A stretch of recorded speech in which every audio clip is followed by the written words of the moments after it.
శ్రీ గురుభ్యో నమ శ్రీ పట్టుకునాథాయ నమ. అందరికీ శ్రీ భైరవ అనుగ్రహం కలగాలని ఆశిస్తూ ఈరోజు భైరవ స్వరూపంలో మూడో స్వరూపం అనే చండ భైరవ గురించి మనం తెలుసుకుంటాం.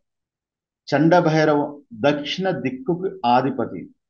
గ్రహాల్లో కుజగ్రహానికి సంబంధించిన భైరవుడు చండ భైరవుడు. ఈ భైరవ ఒక వాహనం వచ్చేసి నెమలి. భైరవుడికి ఎర్రటి వస్త్రాలతో, ఎర్రటి పుష్పాల ద్వారా మరియు ఎర్రటి వత్తు వేసి నేటి దీపం ద్వారా దీపారాధన చేసుకుంటే మీకు అనుకూలమైన ఫలితం మీరు పొందవచ్చు.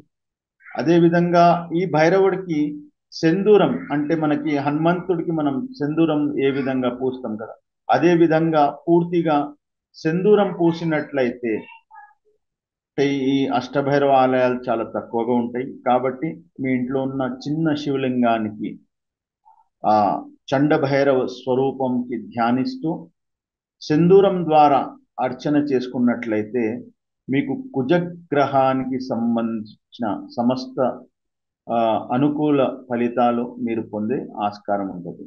చండ భైరవుడితో పాటు కౌమారీదేవి కూడా మీరు శాసించే దేవత కౌమారీదేవి కాబట్టి కౌమారీదేవికి కూడా మీరు ఓం కౌమారీదేవి నమః అని నామమంత్రం ద్వారా మీరు పూజలు చేసుకుంటే చండ భైరవ ఒక అనుగ్రహం మీరు పొందవచ్చు. ఈ చండ భైరవుడికి బెల్లంతో పోలేలు, మన బెల్లంతో పోలేలు లేకుంటే పూర్ణాలు ఏవైతే చేస్తాం కదా, పోలేలు కానివ్వండి, పూర్ణాలు కానివ్వండి, నివేదన చేసినట్లయితే మీకు అతి శుభ ఫలితం దక్కే అవకాశం ఉంటుంది.